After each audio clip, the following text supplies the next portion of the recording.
ನಮಸ್ಕಾರ ವೀಕ್ಷಕರೇ, lab doctor ಚಾನಲ್ಗೆ ಸ್ವಾಗತ. If you are new to the ಚಾನಲನ್ನು ಪ್ಲೀಸ್ ಲೈಕ್ ಮಾಡಿ, ಶೇರ್ ಮಾಡಿ ಮತ್ತು ಸಬ್ಸ್ಕ್ರೈಬ್ ಮಾಡಿ. ಬಿಕಾಸ್ ಈ ಚಾನಲ್ ಮುಖಾಂತರ ನಾವು ನಿಮಗೆ ಹೆಲ್ತ್ ರಿಲೇಟೆಡ್ ಇನ್ಫಾರ್ಮೇಷನ್, ಕರೆಕ್ಟ್ ಆದಂಥ ಮೆಡಿಕಲ್ ಇನ್ಫಾರ್ಮೇಷನನ್ನು ಕನ್ನಡದಲ್ಲಿ ಕೊಡ್ತಾ ಇರ್ತೇವೆ. ಸೊ ನೀವು ಚಾನಲನ್ನು ಲೈಕ್ ಮಾಡಿದರೆ ನಮಗೊಂದು ಮೋಟಿವೇಶನ್ ಇರುತ್ತೆ, ನಿಮಗೆ ಒಳ್ಳೆಯ ಕಂಟೆಂಟ್ಸ್ ಇರುವಂತಹ ಈ ಮೆಡಿಕಲ್ ವೀಡಿಯೋಸನ್ನು ಪ್ರಸ್ತುತಪಡಿಸ್ಲಿಕ್ಕೆ. ಇವತ್ತಿನ ವಿಡಿಯೋದಲ್ಲಿ ನಾನು ಇನ್ನೊಂದು ಕಾಮನ್ಲಿ ಆಸ್ಕ್ಡ್ ಕ್ವೆಶ್ಚನ್, ಈ ಗರ್ಭಪಾತದ ಮಾತ್ರೆಯನ್ನು ತೆಗೆದುಕೊಂಡಾಗ ನಮಗೆ ಎಷ್ಟು ದಿನ ಬ್ಲೀಡಿಂಗ್ ಆಗಬೇಕು, ಇದರ ಬಗ್ಗೆ ನಾವು ಇವತ್ತು ತಿಳ್ಕೊಳ್ಳೋಣ.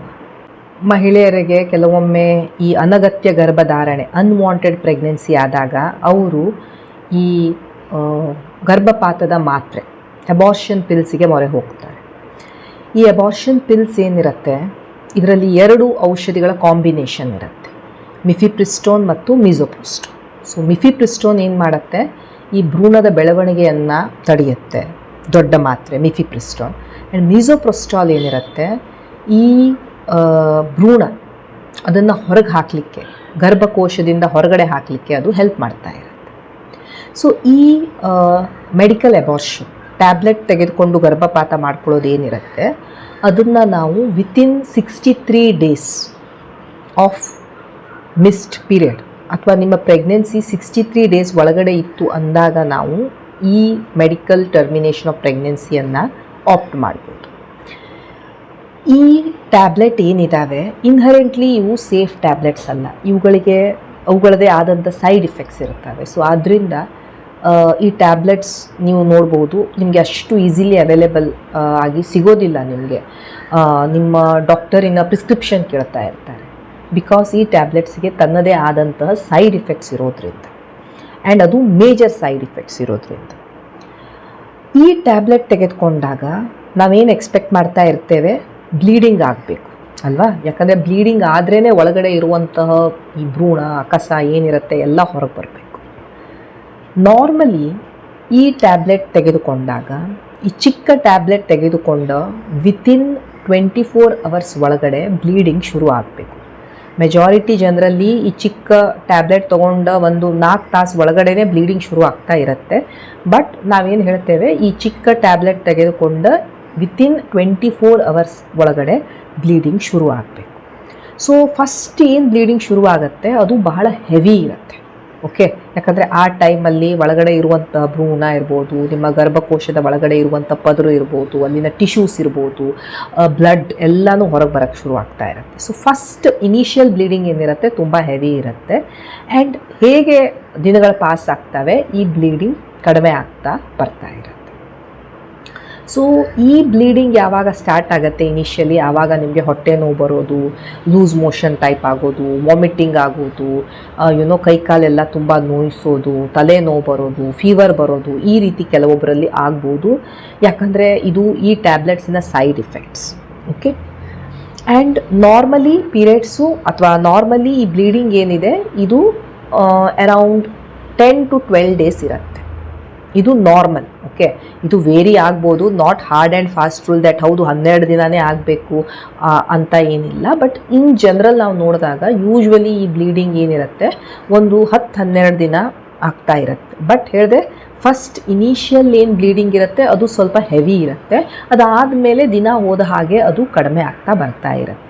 ಅದೇ ರೀತಿ ನಿಮಗೆ ಇನಿಷಿಯಲಿ ತೊಗೊಂಡಾಗ ಈ ವಾಮಿಟಿಂಗು, ಲೂಸ್ ಮೋಷನ್ನು, ತಲೆನೋವು, ಹೊಟ್ಟೆ ನೋವು, ಕೈಕಾಲು ನೋವು ಇವೆಲ್ಲ ಸಿಂಪ್ಟಮ್ಸ್ ಇರ್ತವೆ. ಹೇಗೆ ಈ ಟ್ಯಾಬ್ಲೆಟಿನ ಡೋಸೇಜ್ ನಿಮಗೆ ಹೇಗೆ ಅದು ಹೋಗ್ತಾ ಇರುತ್ತೆ ನಿಮ್ಮ ಬಾಡಿಯಿಂದ, ಆವಾಗ ಇವೆಲ್ಲ ಸೈಡ್ ಎಫೆಕ್ಟ್ಸ್ ಸಹ ಕಡಿಮೆ ಆಗ್ತಾ ಬರ್ತಾ ಇರಬೇಕು.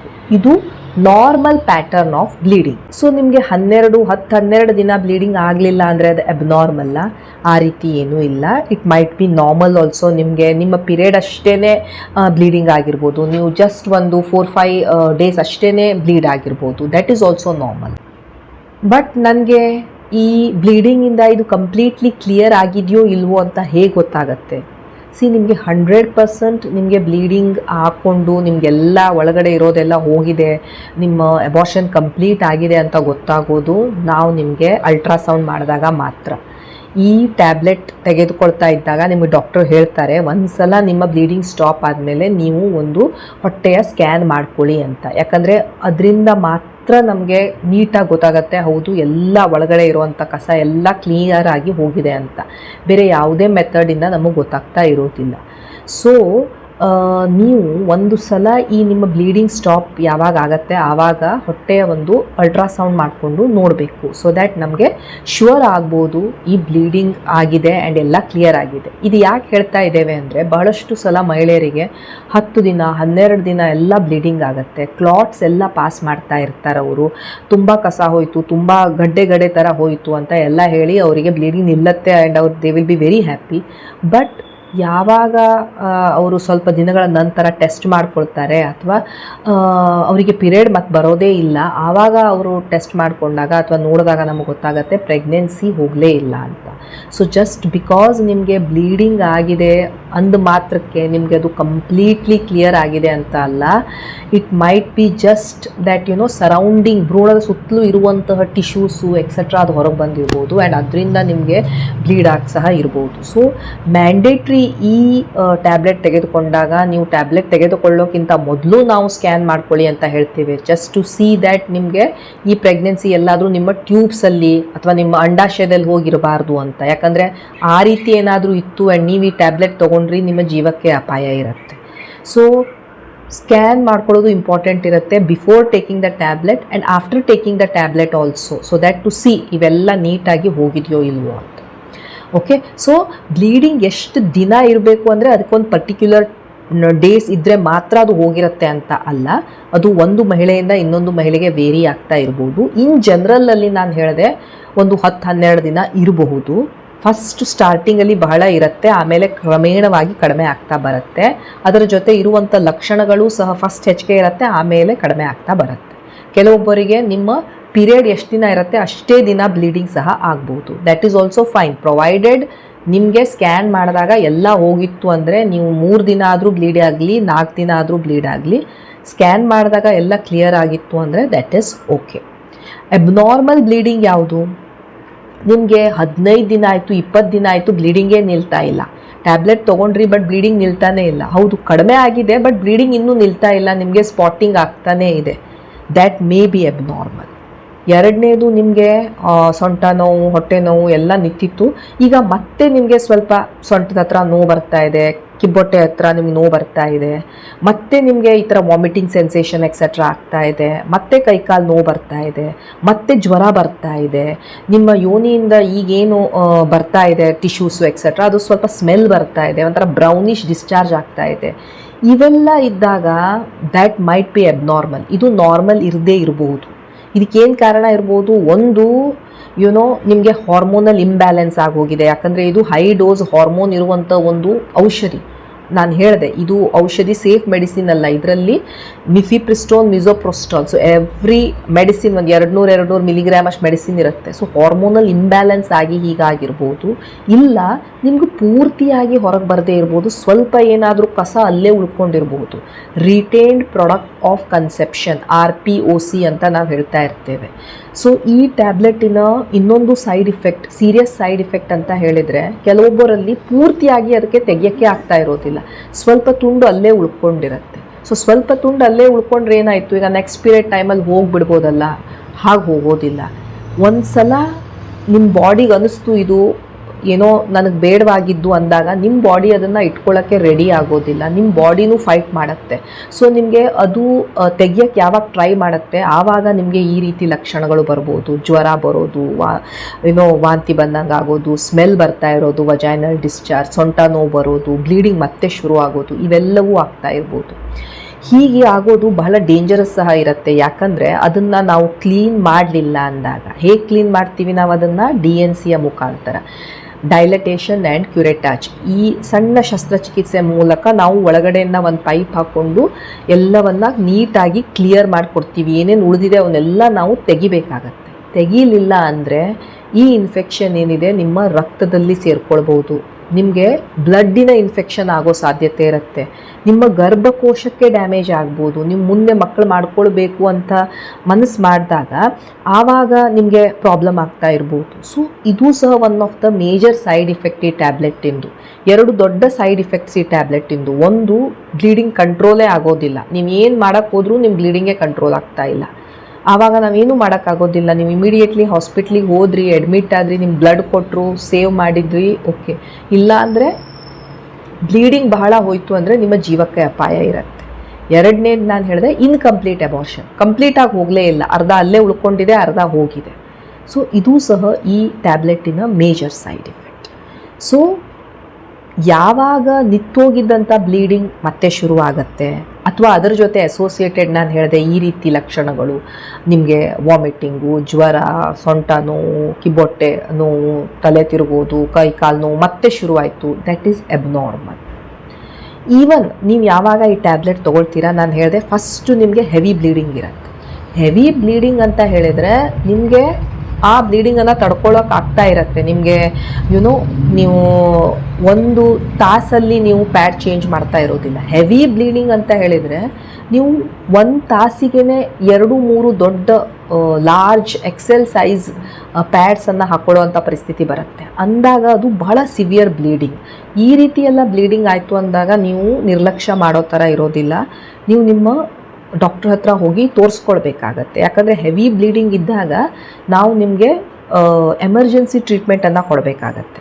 ಸಪೋಸ್ ನೀವು ಬಹಳವೇ ಕ್ಲಾಟ್ಸನ್ನು ಪಾಸ್ ಮಾಡ್ತಾ ಇದ್ದೀರಾ, ದ್ಯಾಟ್ ಈಸ್ ಆಲ್ಸೋ ಅಬ್ನಾರ್ಮಲ್. ಒಂದು ಸಣ್ಣ ಕಾಯಿನಷ್ಟು ಇರುತ್ತೆ ಒಂದು ಕ್ಲಾಟ್, ಬಟ್ ಅದು ಒಂದು ಕಿತ್ತಲೆ ಹಣ್ಣಿನಷ್ಟು ದೊಡ್ಡದು, ಆ ರೀತಿ ಎಲ್ಲ ಬಹಳ ಕ್ಲಾಟ್ಸ್ ಹೋಗ್ತಾ ಇದ್ದಾವೆ, ಫುಲ್ ನಿಮ್ಮ ಪ್ಯಾಡೇ ಆ ಕ್ಲಾಟ್ಸಿಂದ ತುಂಬೋಗಿದೆ ಅಂದಾಗಲೂ ಸಹ ದ್ಯಾಟ್ ಈಸ್ ಹೆವಿ ಬ್ಲೀಡಿಂಗ್. ಈ ಹೆವಿ ಬ್ಲೀಡಿಂಗ್ ಜೊತೆ ನಿಮಗೆ ಸಿವಿಯರ್ಲಿ ನಿಮಗೆ ತಲೆ ತಿರುಗ್ತಾ ಇದೆ, ತುಂಬಾ ತಲೆ ತಿರುಗ್ದಂಗೆ ಆಗ್ತಾ ಇದೆ, ನೀವು ಕುಸಿದು ಬಿದ್ದು ಹೋಗ್ತಾ ಇದ್ದೀರಿ ಅಂದಾಗ that is also a sign that ಈ ಬ್ಲೀಡಿಂಗ್ ನಾರ್ಮಲ್ ಅಲ್ಲ, ಇದು ಅಬ್ನಾರ್ಮಲ್ ಬ್ಲೀಡಿಂಗ್ ಅಂತ. ಇದನ್ನು ಸಹ ನೀವು ತಿಳ್ಕೊಂಡಿರಬೇಕು ಆ್ಯಂಡ್ ನೀವು ನಿಮ್ಮ ಡಾಕ್ಟ್ರನ್ನು ಇಮಿಡಿಯೇಟ್ಲಿ ಭೇಟಿ ಆಗಬೇಕು. Okay, so normal bleeding, abnormal bleeding ಅಂತ ನಾವು ಕೆಲವೊಂದು ಥಿಂಗ್ಸಿಂದ ನಾವು ಇದನ್ನು ಕ್ಲಾಸಿಫೈ ಮಾಡ್ಬೋದು. ನಾನು ಹೇಳಿದೆ ಈ ರೀತಿ ಎಲ್ಲ ಬ್ಲೀಡಿಂಗ್ ಆಯಿತು ಅಂದಾಗ ಅದು ಅಬ್ನಾರ್ಮಲ್. ನಾರ್ಮಲ್ ಈ ರೀತಿ ಆಗೋದೇ ಇಲ್ಲ. ಓಕೆ, ಸೊ 1 ತಾಸಿನಲ್ಲಿ 2-3 ಪ್ಯಾಡ್ ಚೇಂಜ್ ಮಾಡ್ತಾ ಇದ್ದೀರಾ, ಬಹಳ ಕ್ಲಾಟ್ಸ್ ಹೋಗ್ತಾ ಇದ್ದಾವೆ, ಸಿವಿಯರ್ಲಿ ನಿಮ್ಮ ತಲೆ ತಿರುಗ್ತಾ ಇದೆ, ನೀವು ಇನ್ನೇನು ಕುಸಿದು ಹೋಗ್ತಾ ಇದ್ದೀರಾ ಅಂತ ಇದ್ದೀರಾ, ಅದು ಅಬ್ನಾರ್ಮಲ್ ಬ್ಲೀಡಿಂಗ್. ಸೊ ಬ್ಲೀಡಿಂಗ್ ಏನಿರುತ್ತೆ ಅಬಾರ್ಷನ್ ಟ್ಯಾಬ್ಲೆಟಲ್ಲಿ ತಗೊಂಡಾಗ ನಾರ್ಮಲಿ ವಿತಿನ್ 24 ಅವರ್ಸ್ ಸ್ಟಾರ್ಟ್ ಆಗುತ್ತೆ. ಚಿಕ್ಕ ಟ್ಯಾಬ್ಲೆಟ್ ತೊಗೊಂಡ ವಿತಿನ್ 24 ಅವರ್ಸಲ್ಲಿ ಸ್ಟಾರ್ಟ್ ಆಗುತ್ತೆ. ಫಸ್ಟು ಸ್ವಲ್ಪ ಹೆಚ್ಚಿಗೆ ಇರುತ್ತೆ, ಕ್ರಮೇಣವಾಗಿ ಕಡಿಮೆ ಆಗ್ತಾ ಬರುತ್ತೆ. ಅದು ವೇರಿ ಆಗ್ಬೋದು, ಕೆಲವೊಬ್ಬರಲ್ಲಿ ಅವರ ಪಿರಿಯಡ್ ಅಷ್ಟೇ ಆಗ್ಬೋದು, ಕೆಲವೊಬ್ಬರಲ್ಲಿ ಒಂದು 10-12 ದಿನ ಆಗ್ಬೋದು. ಬಟ್ ಕ್ರಮೇಣವಾಗಿ ಕಡಿಮೆ ಆಗ್ತಾ ಬಂದು ಅದು ಸ್ಟಾಪ್ ಆಗಬೇಕು, ಕಂಪ್ಲೀಟ್ಲಿ ಅದು ಸ್ಟಾಪ್ ಆಗಬೇಕು. That is normal. ನಿಮ್ಮ ಬ್ಲೀಡಿಂಗ್ ಕಂಪ್ಲೀಟ್ಲಿ ಸ್ಟಾಪ್ ಆದಮೇಲೆ ನೀವು ಅಲ್ಟ್ರಾಸೌಂಡ್ ಮಾಡಿಕೊಂಡಾಗ ಅದರಲ್ಲಿ ಎಲ್ಲ ಕ್ಲಿಯರ್ ಆಗಿ ಹೋಗಿರಬೇಕು, ಗರ್ಭಕೋಶ ಕ್ಲಿಯರ್ ಆಗಿರಬೇಕು. That is normal. ಅಬ್ನಾರ್ಮಲ್ ಯಾವುದು? ನಿಮ್ಮ ಬ್ಲೀಡಿಂಗ್ ನಿಲ್ತಾನೇ ಇಲ್ಲ, 15 ದಿನ ಆಯಿತು, 20 ದಿನ ಆಯಿತು ಅಂದ್ರೂ ಕಂಟಿನ್ಯೂ ಆಗ್ತಾ ಇದೆ, ಅಬ್ನಾರ್ಮಲ್ ಬ್ಲೀಡಿಂಗ್. ಬ್ಲೀಡಿಂಗ್ ಸ್ಟಾರ್ಟ್ ಆಯಿತು ಬಟ್ 1 ತಾಸಲ್ಲೇ ನೀವು 4 ಪ್ಯಾಡ್ ಚೇಂಜ್ ಮಾಡಿದ್ರಿ, ಅಬ್ನಾರ್ಮಲ್ ಬ್ಲೀಡಿಂಗ್. 1 ತಾಸಲ್ಲೇ ನಿಮಗೆ ಒಂದು ಕಿತ್ತಳೆ ಹಣ್ಣಿನಷ್ಟು ಕ್ಲಾಟ್ಸ್ ಬಹಳನೇ ಹೋಗ್ತಾ ಇದ್ದಾವೆ, ಅಬ್ನಾರ್ಮಲ್ ಬ್ಲೀಡಿಂಗ್. ನಿಮ್ಮ ಬ್ಲೀಡಿಂಗಿನ ಜೊತೆ ನಿಮಗೆ ಸಿವಿಯರ್ ತಲೆ ತಿರುಗ್ತಾ ಇದೆ, ಕುಸಿದು ಬೀಳೋ ಥರ ಆಗ್ತಾ ಇದೆ, ಅಬ್ನಾರ್ಮಲ್ ಬ್ಲೀಡಿಂಗ್. ಬ್ಲೀಡಿಂಗ್ ನಿಂತಿತ್ತು ಬಟ್ ಮತ್ತೆ ಸ್ಟಾರ್ಟ್ ಆಯಿತು, ಕುಡ್ ಬಿ ಅಬ್ನಾರ್ಮಲ್ ಬ್ಲೀಡಿಂಗ್. ಒಳಗಡೆ ಏನಾದರೂ ಉಳ್ಕೊಂಡಿದ್ದಾಗ ಈ ರೀತಿ ಆಗ್ಬೋದು, ಇನ್ಕಂಪ್ಲೀಟ್ ಅಬಾರ್ಷನ್ ಆದಾಗ ಈ ರೀತಿ ಆಗ್ತಾ ಇರ್ಬೋದು. ಸೊ ಇದು ಅಬ್ನಾರ್ಮಲ್ ಬ್ಲೀಡಿಂಗ್. ಸೊ ನೀವು ಈ ಟ್ಯಾಬ್ಲೆಟ್ಸನ್ನು ತೆಗೆದುಕೊಳ್ಳೋದಕ್ಕೆ ಡಿಸೈಡ್ ಮಾಡಿದ್ರಿ ಅಂದಾಗ ಈ ಬ್ಲೀಡಿಂಗ್ ಪ್ಯಾಟರ್ನ್ಸ್ ಬಗ್ಗೆ ತಿಳ್ಕೊಂಡಿರಬೇಕು. ಸೊ ದ್ಯಾಟ್ ಎಮರ್ಜೆನ್ಸಿಯಲ್ಲಿ you can contact your doctor and get treatment. So that ಆ ರೀತಿ ಏನಾದರೂ ಪ್ರಾಬ್ಲಮ್ ಇತ್ತು ಅಂದಾಗ we can help you out. Okay, thank you so much for watching the video. Please like, share and subscribe the channel. Thank you.